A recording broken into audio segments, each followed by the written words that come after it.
So, hi everybody. I'd love to introduce William Green from MIT, who's been kind of working at the intersection of machine learning and chemistry and kind of making chemistry smarter.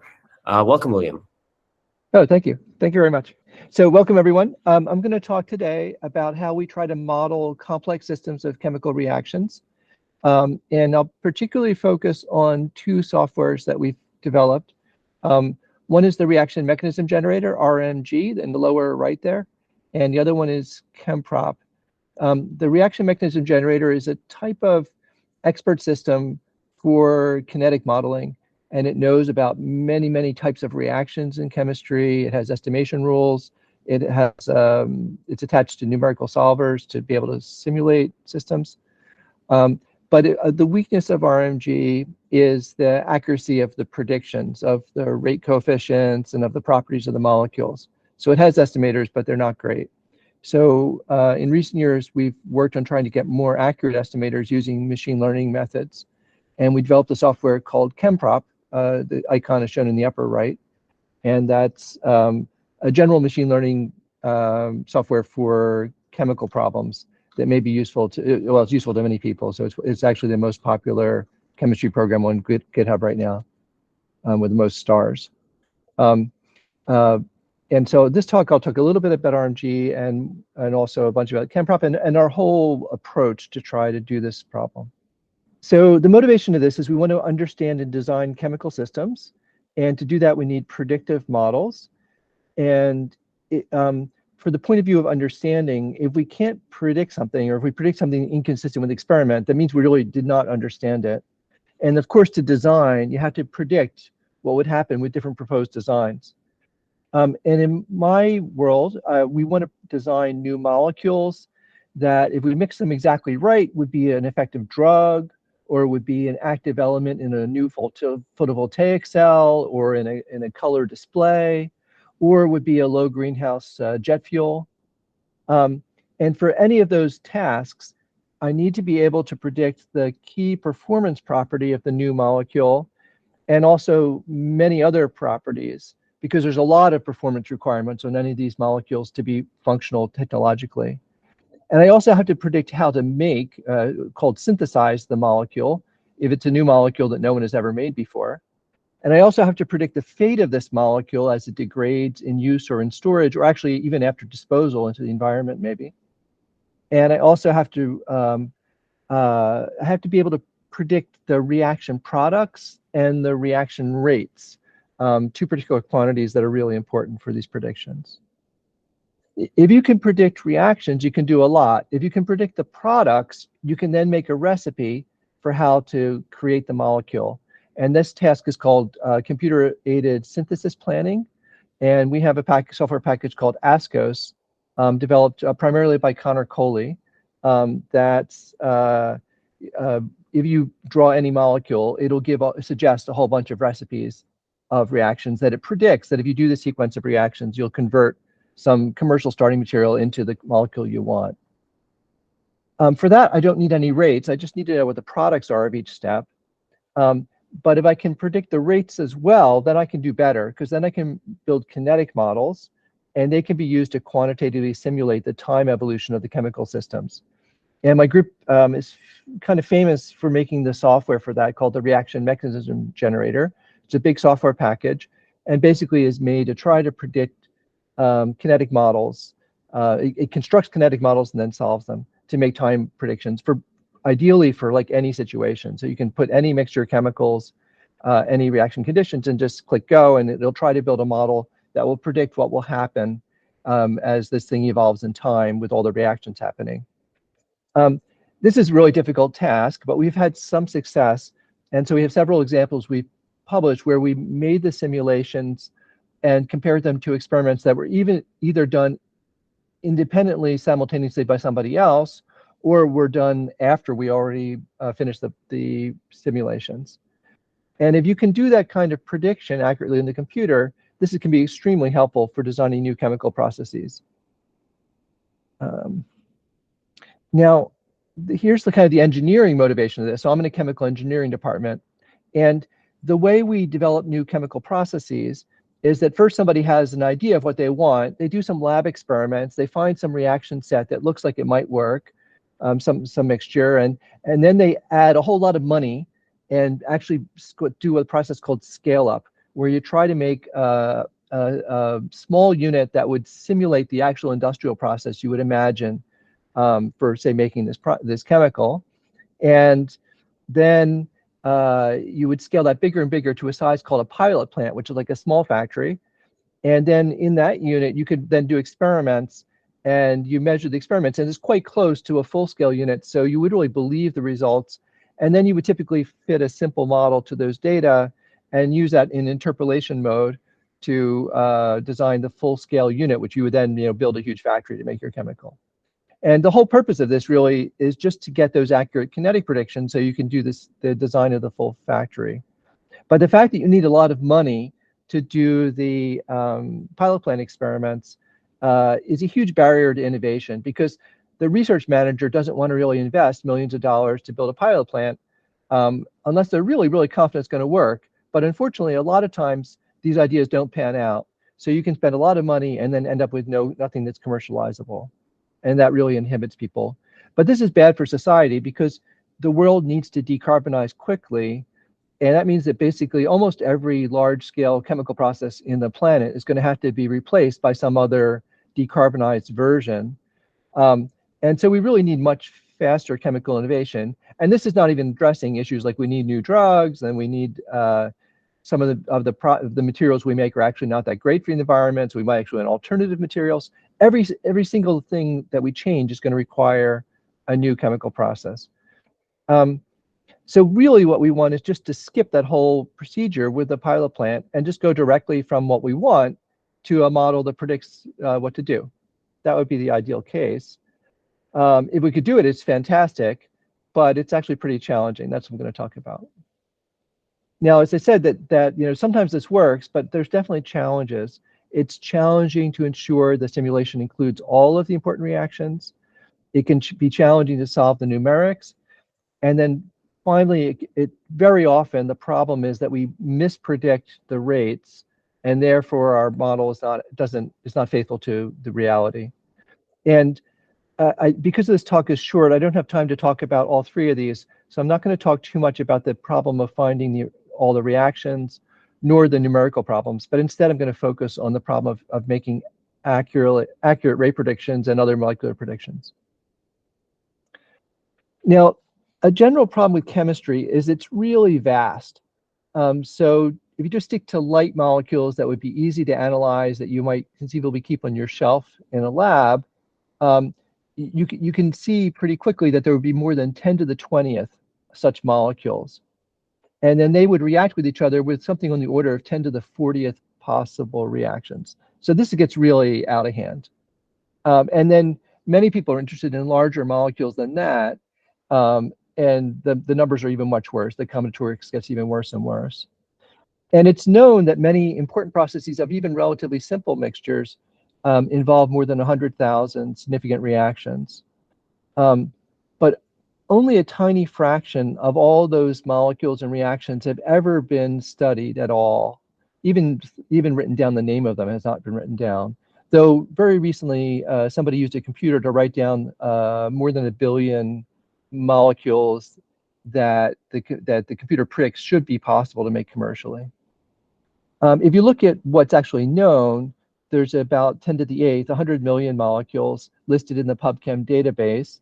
But actually, a lot of those molecules have actually never been really studied. Their predictions are mixed up with the data in that database. But maybe 10 million or 20 million have really been studied. And there's more than 10 million reactions that are recorded in the Pistachio database, which is extracted from the patent literature. So this is kind of the scale of chemistry. There's many different properties of interest for each molecule and reaction, and I wrote down a long list here. In particular, for our purpose right now, reaction rates, reaction equilibria, vapor-liquid equilibria, solvent effects are particularly important, and also to know what the reaction products and byproducts even are. And it would be best if we could predict all these properties before we invest the time and money that it would take to actually create new molecules and purify them and characterize them and then try to measure their properties and then try to measure their reactions. That's quite an expensive and slow process.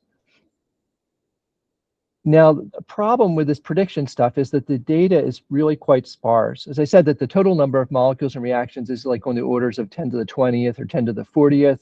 And the total amount we have is on the scale of like maybe millions or thousands, or even that kind of scale. So there's a huge sparsity in which systems we have data on compared to how many systems exist. And also, it turns out that it can be quite tedious or impossible to access the data. For example, you try to dig it out of the literature, it can be quite hard. And then if you start to be successful at that, the publisher may block you and not allow you to access the data anymore because they want to keep control of the data. So we really only have data on molecules that somebody already made and they purified and characterized. And then typically only a couple of properties of each of those molecules was actually measured. And molecules that are too hard to make or whose lifetimes are too short, so they're kind of inconvenient to handle, are generally not measured. There's some data, but very limited data on those kinds of molecules. So for example, if you look in any database for, say, rate constants or for pKa's or for salvation energies, the number of data points you'll find is on the order of 10,000. So that's only the total number of molecules that anybody ever wrote down and compiled into a database. And if you look at other properties, the less common properties, you'll typically find fewer than 1,000 entries. There's fewer than 1,000 examples of reactions or molecules of each of those other properties. And so we end up with this sparse and very maldistributed, clumpy data set because mostly we have data on commercially available chemicals and very little on chemicals which are not commercially available.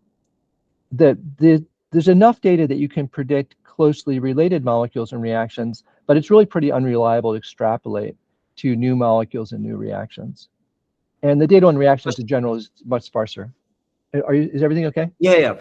So just to understand, the way you're speaking about this is as a data scientist or possibly a biologist who kind of says that the underlying dynamics are very complicated, so I'm going to look for an analogical kind of reasoning because I need, data set on a bunch of examples, and I'm going to predict for others.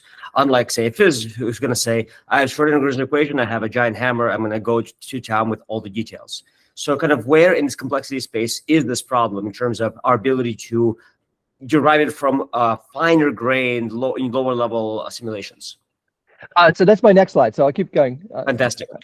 Yeah. So historically, people took the experimental data and they just tried to correlate, and they had very few data. So typically they would do linear correlations. And the general idea is you take a molecule, you identify things you call functional groups in the molecule, you count up which functional groups are in which molecules, and then you correlate them to the property, either with a linear correlation or with a tree classifier.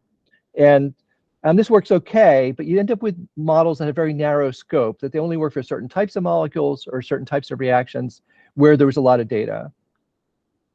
You could, if you had a lot of data, you could, of course, do much better. So you could do kind of machine learning stuff. And so, for example, the ChemProp software does it by doing a directed message passing neural net followed by a feed-forward neural network. And you have like what's called a learned fingerprint in the middle. This is the way we do it with ChemProp if we have enough data, but you need quite a lot of data to train such a complicated model. And so you can also do it for pairs of molecules. Like if you want a solvation, you need to know the solute and the solvent. If you have reactions, you need to know both reactants, or you have to know the reactants and the products. So you have to input many different molecules, but that's okay. You can do it, and we've worked out how to do it. So the real challenge is how to get the data. Now, one approach is to try to do it all experimentally. And there's a very recent science paper from our group that did this, but it's really hard. It's hard to measure, to make lots of new molecules. It's hard to characterize them. It's hard to measure them. You need really good equipment. You need a lot of people to work on it for a lot of years. So it's possible to do it, and we have robots to help us do it, but it's really very hard. So here I'm going to talk, going back to what you just said, can we go from the fundamental physical laws and compute things instead of having to do so many experiments? And we definitely know physical laws like the laws of thermodynamics, and that gives us a lot of relationships between quantities. And we actually know how to compute some of those quantities directly from first principles. So we first solve the Schrodinger equation, then we use statistical mechanics and rate theory. And the great thing about computation is you don't actually have to have the molecule in your hand. So you can just calculate all kinds of molecules, all kinds of reactions that no one has ever observed. You can still calculate it. But the downside is you can't solve the equations exactly. We typically have to make approximations. So we have some kind of loss of accuracy in the calculations. And the scaling is typically very bad to go from the Schrodinger equation. Once you get more and more electrons in the molecule, the calculations get harder and harder and harder. And so for small molecules, today is very feasible. And as you go to big molecules, it starts to become impractical. So really, and also there's certain properties we know how to compute from first principles pretty well, and there's other properties that are more mysterious to us and we don't know how to compute them. So we'd like to somehow combine all these things. Can we combine the physical laws, the computations, and the experiments to try to make better predictions? And the way we've been doing it that's been pretty successful is to first do a lot of quantum chemistry calculations to get a quantum chemistry data set of what theoretically what the numbers should be for the molecules, but that's with whatever levels of approximations we made in the quantum chemistry. And we can make a machine learned model to fit to those. And then we can fine tune or calibrate that model with whatever limited experimental data we have. And the way we've been doing it is to lock the first step to develop the learned fingerprint. We lock the parameters in that step, and then we would fine tune the parameters in the feed-forward neural network at the end. And this works great if you can compute a lot of quantum data that's pretty accurate. Doesn't have to be perfect, but it has to be pretty good and pretty consistent. And we did it for salvation, and we did it for thermochemistry. And in both cases, it works really great. Here's just an example, is the data from salvation. So you can see that the orange curve is what would happen if you just tried to use experimental data directly. And you would need something like 2,000 examples of different solutes and different solvents to work out what salvation free energy is reasonably well. But if you start from the quantum is already pretty good. And if you just use a couple hundred experimental data to fine tune it, to calibrate the quantum model, you can get really fantastic predictions. And so the blue curve is with the quantum. The orange is if you don't have the quantum input, you have to use the experiment. And you can see the number of experimental data you need is vastly smaller if the quantum model gets you off to a good start with a model. It's interesting in this case too, you can go out to very large amounts of data. And what you see is eventually these two methods converge, whether it's purely experimental or if it's a quantum that's then tuned with the experiment. And they converge and it gets flat. You don't get any improvement in the model as you go out. And we were wondering about this, and what it is that we've hit the noise limit in the test data. So the experiments that we're comparing to, they have some experimental noise. And what you see after a while when your model gets very good is all you see is the noise of the test data. And so in fact, the model is much better than this error would indicate.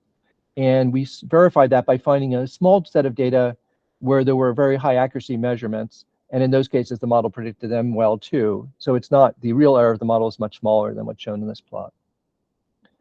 Then you can combine the model for that individual property with all those laws of thermodynamics and all the thermo relationships we know. And we know some asymptotic limits, and we know quite a lot of things from thermodynamics. And we combine those quantum numbers for the molecules with everything we know about thermo, we can then predict the temperature dependence of the solvation energy all the way up to the critical point of the solvent. We can predict the solubility of solids, particularly the relative solubility of solids in any different solvent at any different temperature. And so you can do all kinds of fun and games. You can infer things like the enthalpy of solvation and the entropy of solvation and all these kinds of quantities that you would see in a thermo textbook. We can work them all out from that model. Yeah. So a lot of this sounds like very aligned with like classic multi-scale simulation, where you have different level simulation, different levels, and you use what effectively fancy interpolation to go between one level and another one. So it sounds like your advance is really just having much fancier interpolation that's based on graph neural nets and so on. I mean, is that a fair characterization? Yeah, I think so. I mean, this isn't just a coarse graining. This is like the fundamental laws of thermo, which I guess are a coarse graining of stat mech, but normally people think of them as their own laws. But yeah, I think that's fair.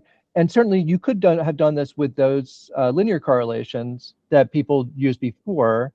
And I think actually if you stuck within the scope where those linear correlations were accurate, you'd actually get really good results. The advantage here really with the machine learning and using all these quantum chemistry calculations is we've greatly broadened the scope because you included quantum data on lots and lots of solute solvent pairs that are impossible, that no one's ever made, that are, knows no data. And so we have like a much more robust model that covers a lot broader span of chemical space. So then what gives you the robustness? Because I am comparing, I'm thinking like Gaussian processes. That would be like 10 years ago kind of a approach. Is it that you're making a little, a very cheap approximation of the quantum simulation that the quarter current simulation can call, like at many more points than was ever possible? Or is that the interpolation is just much more flexible and rather dynamics or over time? I think primarily it's the data set. So we computed 1 million solute solvent pairs, but before in the experimental literature is only 10,000. So we have 100 times as much data as was available before. And then if you have so much data, then it makes sense to use really flexible fitting forms. So that's what we did with this. The ChemProp form is extremely flexible. Okay.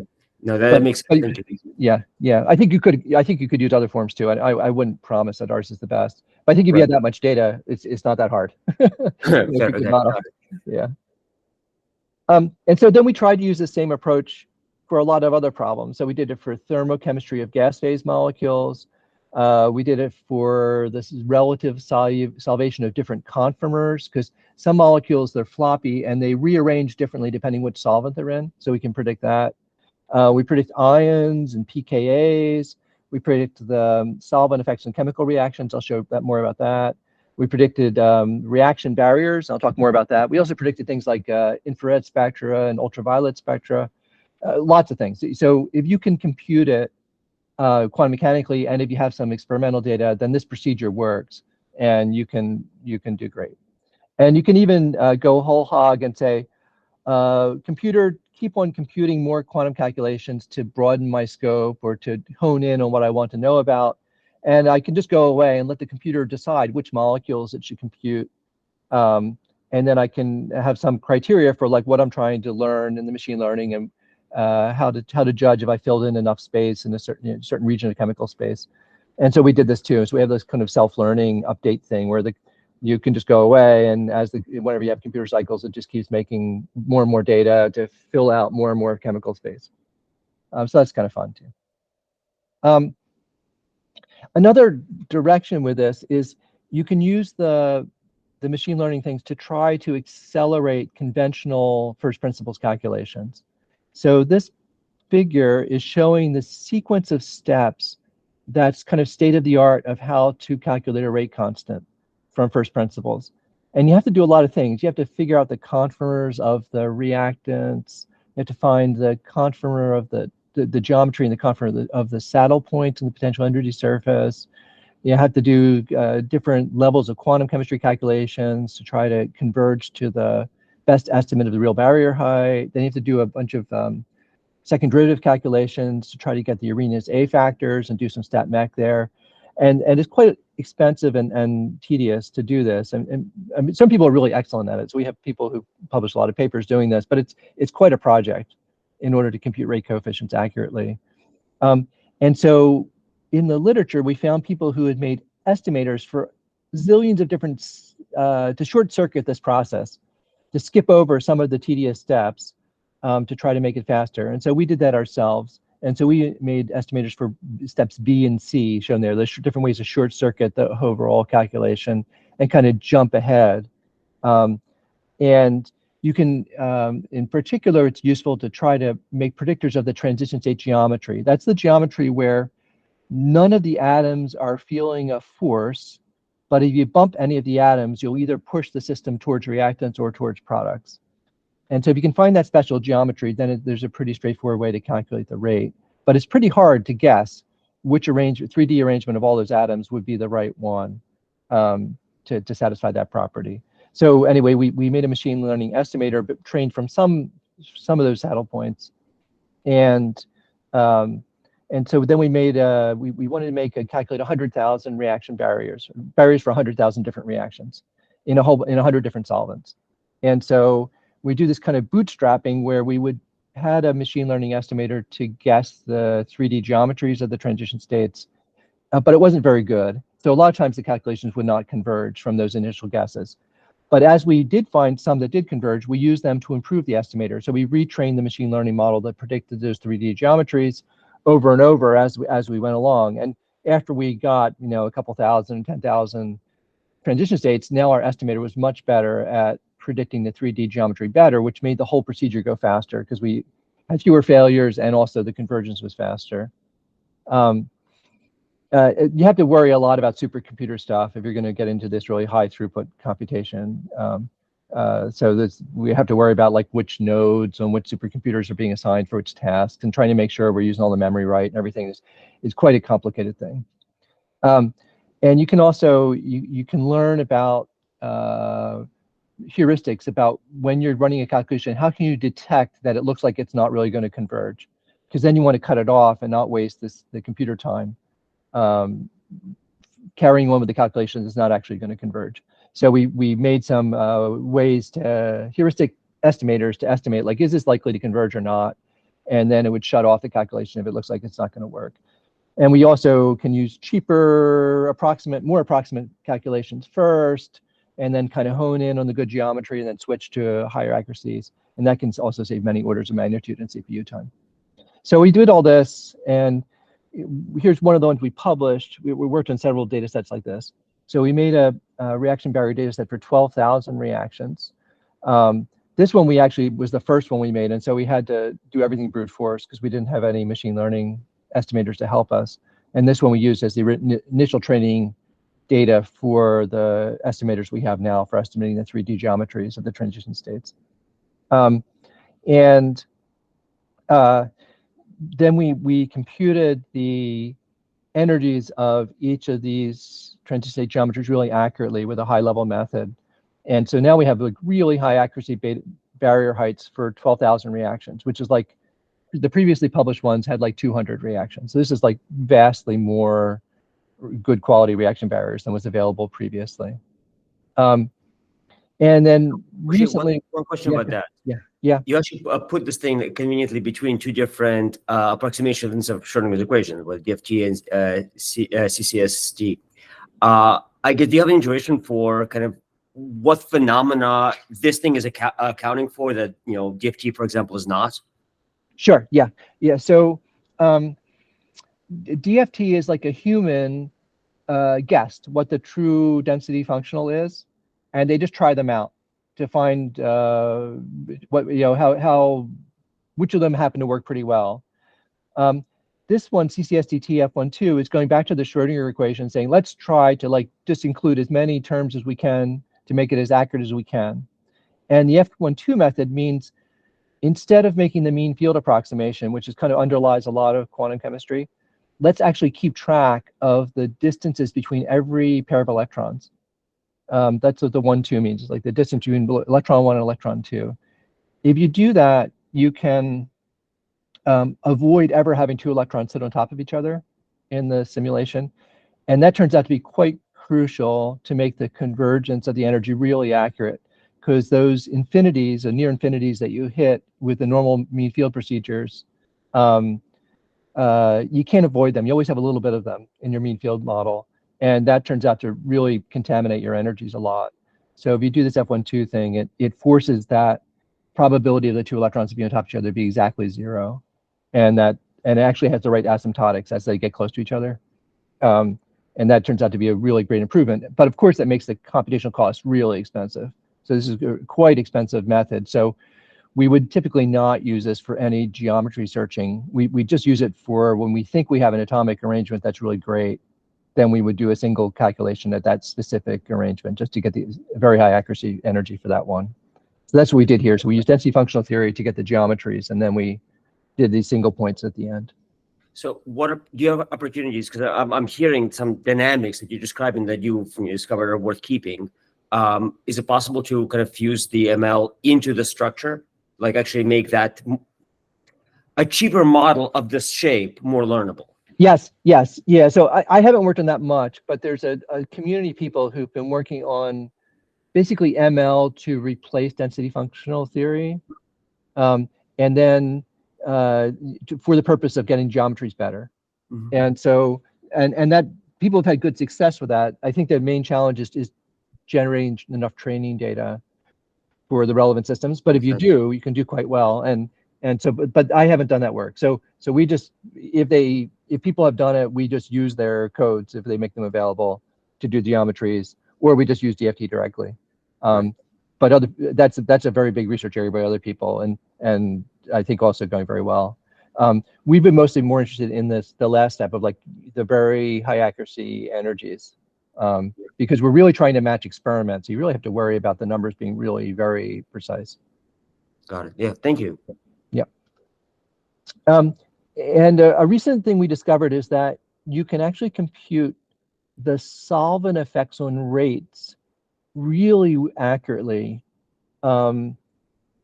with just with a quantum. So we don't have enough experimental data of how rate coefficients change with solvent to do any reasonable ML at all. You can barely do it at all, because there's so few data. But you can just run the quantum calculation, compute the high accuracy rate barrier, and then compute the solvent effect on that with the density functional theory method. And that turns out to work out great. And I think it's worked so well because there's a big cancellation of error between the solvation effect on the transition state compared to the solvation effect on the reactants.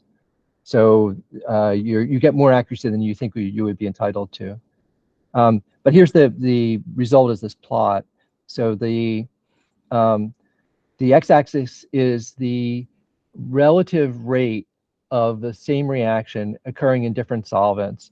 And you can see as you change the solvent, it can change a lot. It changes by over like 5 orders of magnitude over this set. And then on the y-axis is the machine learning estimator's prediction, where the machine learning estimator was trained from the quantum calculations with no experimental data. So this is pretty good for a pure prediction that didn't have any quantum data in. I mean, any experimental data, just quantum, no experimental calibration.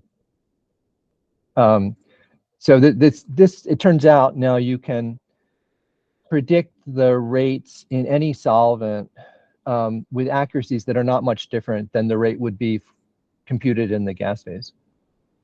So solvent is not as hard as we thought, but this is all for neutrals. I think if you have ions, this will not be true. But for neutral reactions, so where every species is a neutral, no charges, it turns out the solvent effects are systematic enough and they cancel out enough that you can actually make very good predictions. All right, so can we pull this together? So we have reaction algorithms in the reaction mechanism generator that proposes new reactions and can construct the reactions. And now we have ways to estimate the numbers that are even better than we had before. And we also have reaction simulators I haven't talked about, numerical solvers, that if I can make the reaction mechanism, I can actually simulate what would happen in real experiments or real reactors. So now let's try to do it all together. And the software package that does this is called RMG, and it's available online. It's open source. And so this is the overall workflow. Inside the RMG database is the estimators. It has, and also it's not just estimators of the numbers, but also which reactions are possible to happen. For if you're given any pair of molecules or any individual molecule, what reactions can happen, and then estimates of the rate coefficient for each one. And RMG will select out of all those possible things that could happen, the ones that have competitive rates, and put them into the list, a very long list of reactions with estimates of all those rate parameters. And then the softwares will convert that list into an actual simulation and solve the simulation. and get the predictions. And then we would do sensitivity analysis on the predictions to figure out which of the numbers, which of the estimates that we used are the ones that really matter, that affect the predictions of the quantities we care about. And then we'll go back and we'll do high accuracy quantum calculations to get those specific parameters more accurately. Very commonly, we have to do it for the thermochemistry, which determines the equilibrium constants, and also for some of the rate coefficients, or some of the reactions. And then we store those results, and that's going to be like a bigger training data set for when we fix our estimators up. And then we'll repeat this procedure over and over again. So we do this maybe like 6 loops, and each time we fix, maybe 10 or 100 of the sensitive numbers in the simulation. And eventually you get to a point where either you get impatient and you stop, or you find that none of the only parameters you're sensitive to are ones you've already computed as well as you can. So there's no more gain. And then you stop, and then we would typically compare to what we call a validation experiment, where we just check it's like a sanity check to make sure that we actually predict something correctly with this model. And then if it works okay with that, then we'll think that this model is great, and we'll go ahead and design some new experiments.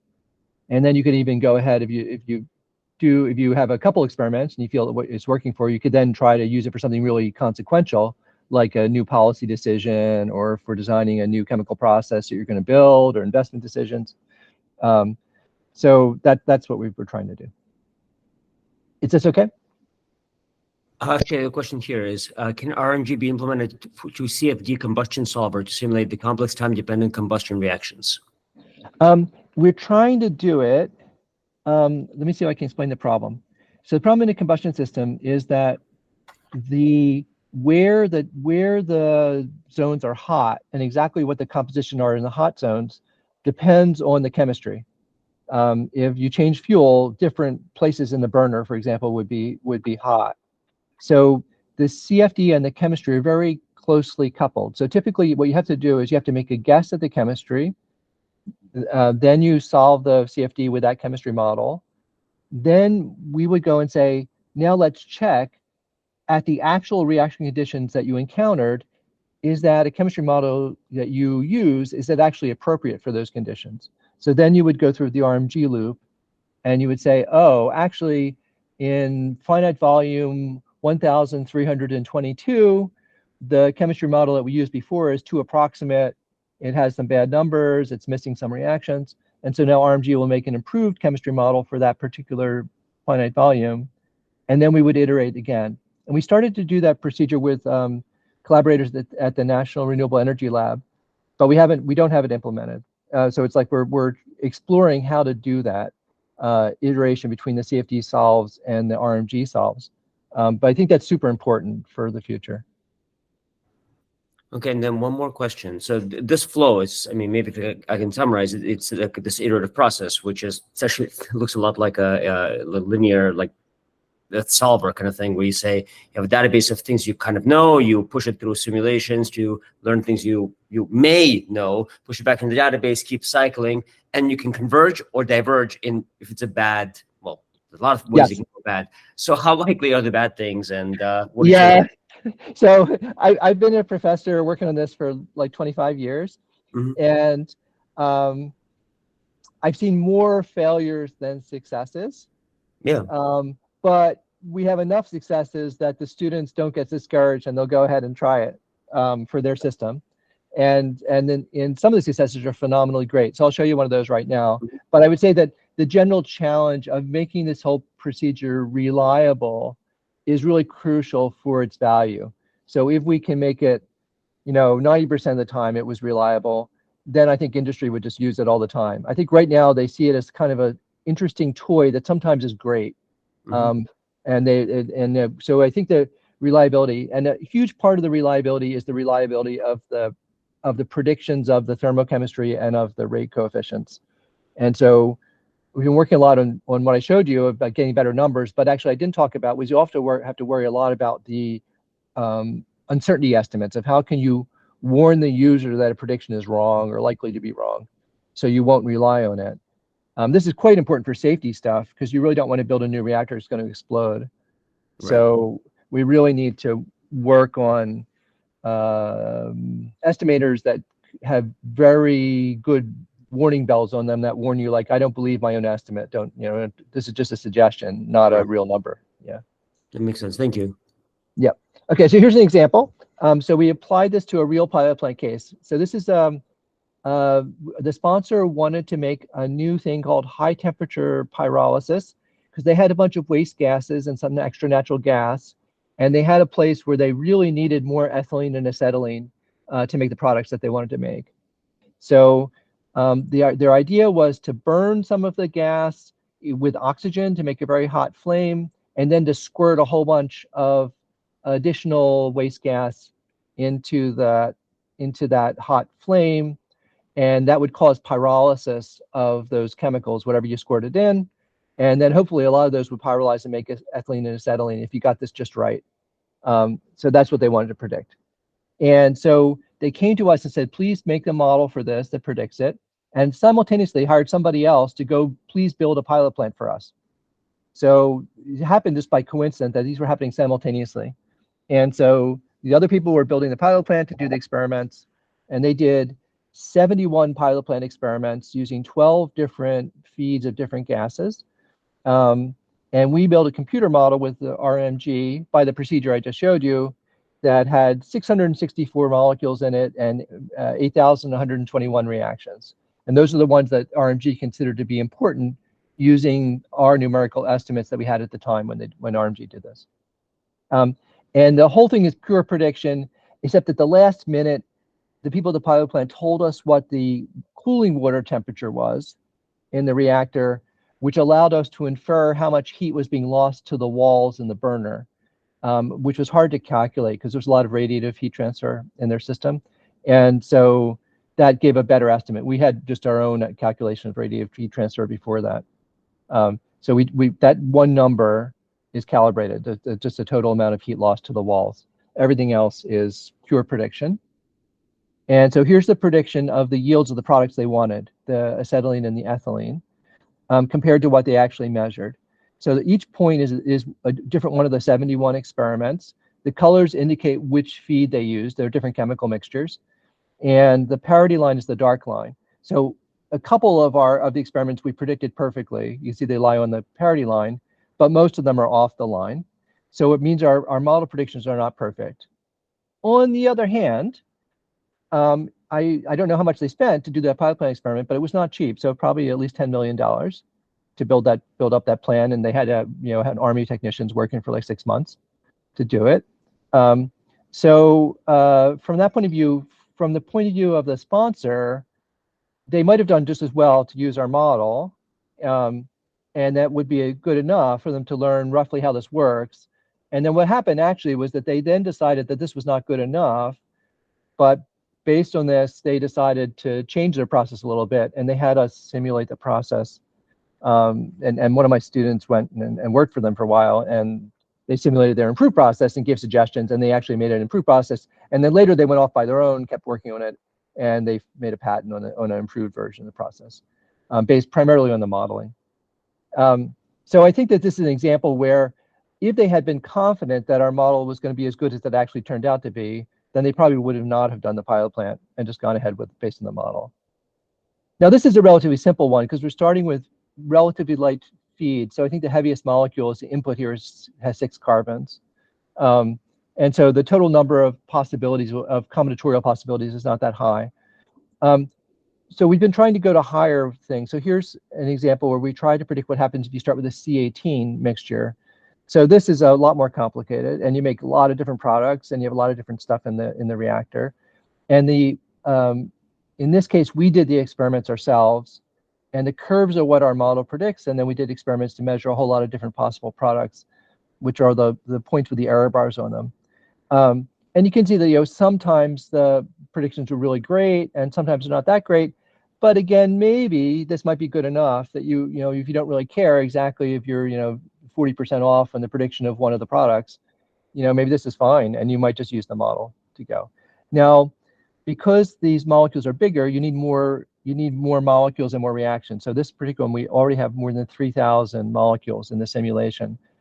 And this is getting to be more challenging for the numerics and for the size of the memory of the computer and so on. Very recently, one of my students made a model for an industrial process. This is a problem they have in industry, is that after they make ethylene, they have to separate out all the co-products. And they make a bunch of C4 co-products, and they want to separate them and they can sell them. They're worth good money.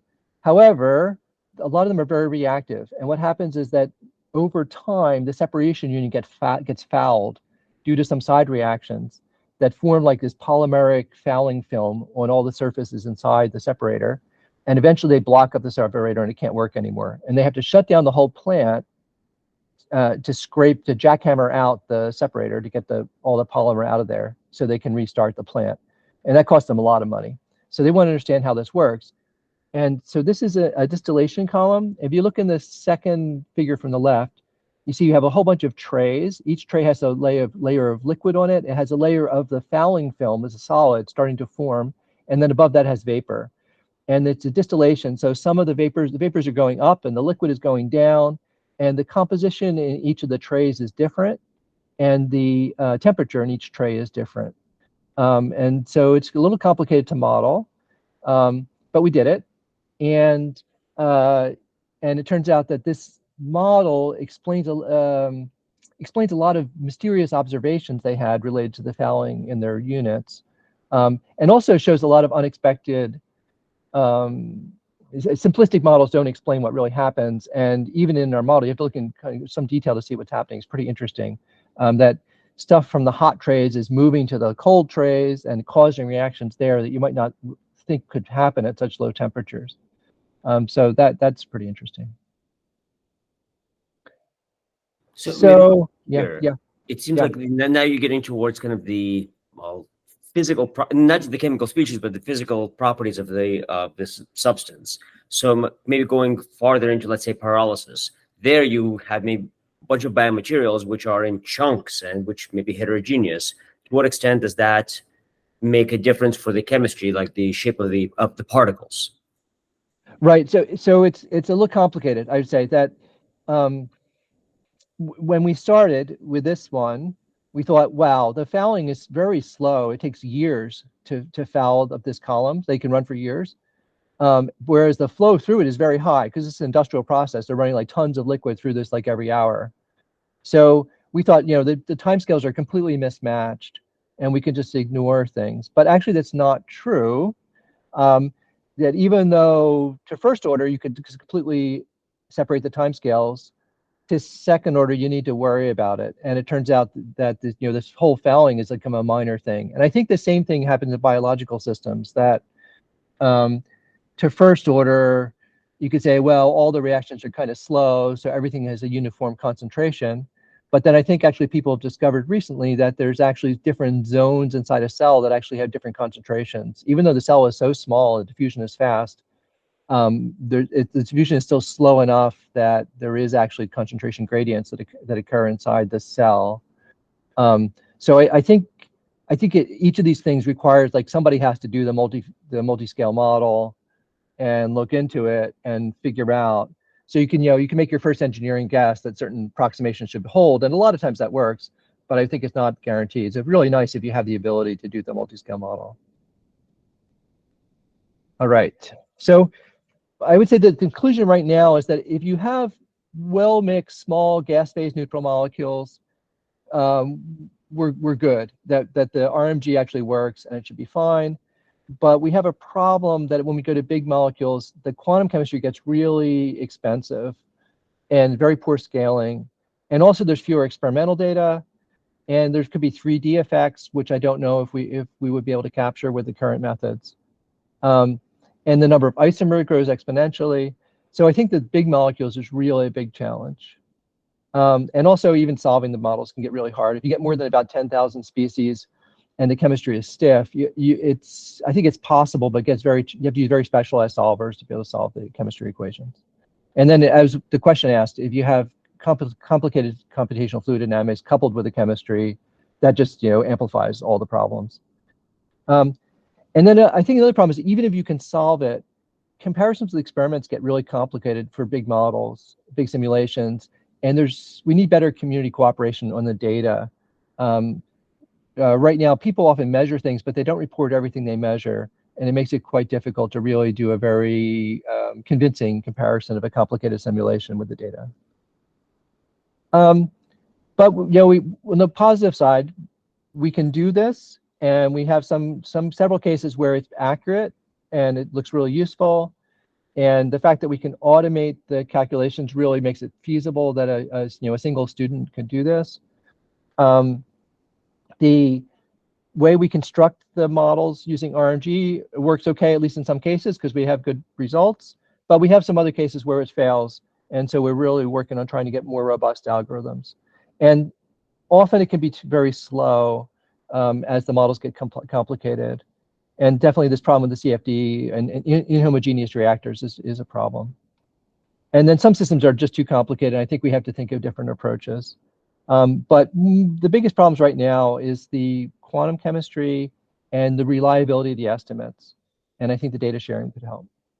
And I just wanted to thank the students who did the work and the funders shown this slide, and I'd be happy to take questions. Okay, well, yeah, thank you very much. I guess the big area is kind of where is this going in terms of the, let's say, machine learning support? I mean, a bunch of tools are coming along your way. Which ones do you see as being promising? I think the challenge, a lot of people in machine learning are working on different architectures for how to get the numbers. I think that's the wrong direction. I think we have really good machine learning for those kinds of tasks already. We actually have several different flavors of that. So I think that the challenge of having really reliable error ranges on the numbers, I think that's really the key challenge for the engineers. It's like if a number is worth something, but a number with an error bar is worth way more. But it's only worth way more if the error bar is true. False information is not worth much. In fact, it can be downright harmful. In the worst case, it could kill somebody if we have an explosion. But even that, you can waste a lot of money going down some line of research because you had an incorrect simulation early on because you got one number that was way off. And so, right. So more robustness and reliability and better warning where not to trust the numbers would be super helpful. Because right now, in these big simulations, it's really challenging for a human to look inside a simulation with 8,000 reactions and find, which of the A factors is off by a factor of 10 or something. It's just not, it's not that easy for a human to do it. So I think that's one part. Models accuracy, not like it's going to model produce ridiculous results so you can detect later. You're worried about sensible results that are just wrong. Right. I want sensible results. I want warnings that the numbers could be off by many orders of magnitude, and therefore this one you should hold out and not just blindly stick it into the model, but you should, if some human should look at it and decide what to do. Even having that warning would be great, very helpful. Right now we don't have it at all. We just print all the numbers, and we find out later that 1% of them are crazy, and we don't know about that unless somebody knows the true values. Right. And so that's a very bad way to work. So if you're really trying to make, if you're making predictive simulations, you're going to believe, and you're not going to do the experiments because you're going to believe them.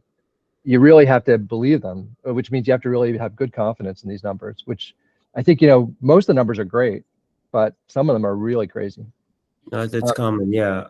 Yeah. So now, in a different direction, so large language models, which I guess mentioned initially, the promise is that you might be able to read chemical literature or models that you have never experienced, but it's somewhere out there, and synthesize it all to maybe, in some way. I'm being vague because I don't know. So what promise and danger do you see in using those?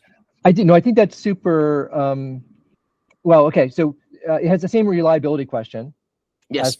As the numerical models, but I think it could be super valuable to humans because it is so painful to go through the literature and try to pull out the numbers by reading the journal papers. And my students, I know how painful it is. My poor students have done this. So we won 2 of the open data prizes for doing that, where we just read and got 10,000 numbers out of the journal papers and carefully curated them and made sure there was no typo and the units were right. And and got, looked up the error bars as best that the authors of the papers thought they might be, and put it into a database. But 10,000 numbers, that's like you can burn out a graduate student pretty well of checking 10,000 numbers. Yeah. Well, and then just even getting them. And then we started to work on automatic reading of the literature to extract automatic extraction with natural language processing. And then what happens is a lot of the publishers blocked us and said, we own the data, you're not allowed to read it.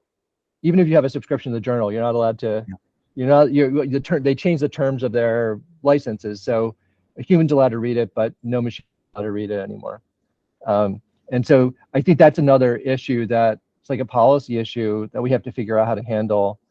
That basically, like Beilstein, I don't know if you guys know Beilstein. So there's this huge books called Beilstein that have all of the reports of like the German chemical industry from like 1850 to like 1950.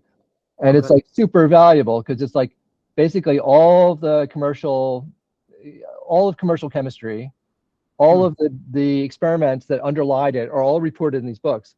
Well, Elsevier bought it, and then they basically they made a nice, beautiful computer interface to it. We used it. My student Connor Coley did a great job to make the synthetic predictor with that. He got a job at MIT as a faculty for doing that. It was really great. And then Reactions read his paper and said, "Uh-oh, this is valuable. We're not going to let anybody do this anymore. And in fact, you guys are now on our forbidden list, and you're not going to look at it anymore." Wow. So, yeah. So anyway, I think that's a policy issue. And then there's also human behavior. So if you do an experiment, currently there's not much incentive for you to spend time to clean your data set and make it available in a way that's accessible to everybody. And so we need to have some kind of incentive for the experimentalists to save the data, even the data that they can't understand. So when I do an experiment, there's some piece of it I understand, I make a nice plot, I publish it. And then there's like 90% of the data I never publish because it's my students did it, but there was something fishy about it. I didn't have time to get into it. I think maybe later I'll have a later student to go back and look at it, but then I never get around to it. And so that data is never published, but the data is there. So somehow we should be able to make it available so somebody else could like mine it and use it. But right now it's like there's no incentive for me to do that. It takes more work. It'll reveal the mistakes I made, so maybe I'm a little embarrassed. And so there's like a social thing and a policy thing we have to fix there too as well. And then the quantum chemistry, if the quantum chemistry could be better, that opens up so much because you can see in the cases where I had good quantum chemistry, I can make great predictions. It's fantastic. But there's a lot of other systems where the quantum chemistry is poor, like most of the transition metals, quantum chemistry is not very good. And if you try to do enzymes, it's like, it's like a challenge to even run the calculation. And so I think there's like a lot of problems that if you had better quantum chemistry, it was faster and more accurate, that would open up like a lot more scope of chemistry that would be accessible to kind of high accuracy methods. That makes sense. And just one more question. So I asked you about how to make your models better, but now in many cases you have tools that want to drive you. So I'm thinking I want to make a pyrolysis plant or a whole biochar ecosystem. I have to evaluate for all the chemical species. I'm going to use corn, I want to use wood and so on in this location. So is this kind of water? So to what extent is all this stuff drivable by these higher level planning tools? Yeah, it's a great question. So right now, like macromolecules like wood, our models are bad and we can't do that much. There's a little bit of work on like pure cellulose. That's okay. But I think if you get anything that's a real wood, right now we cannot predict it. Our computers can't even handle it really. We have to use very gross approximations. But there's quite a range of chemistry of all different sizes. And right now, I'd say the baby chemistry, the ones we can actually do the first principles calculations on, that stuff we can do really great job on. And then we have like the next level of chemistry, like ones that we can't really afford the good accuracy quantum, but we can do pretty well. We can sort of do it a little bit, maybe a few examples, and that one's still okay. And so we're able to predict like kind of moderate, medium, small molecules stuff pretty well. And that's where I'm working right now. For practical applications, we really need ways to make jet fuels from biomass. We need different ways to make hydrogen. I've invented a couple of them. Other people invented things.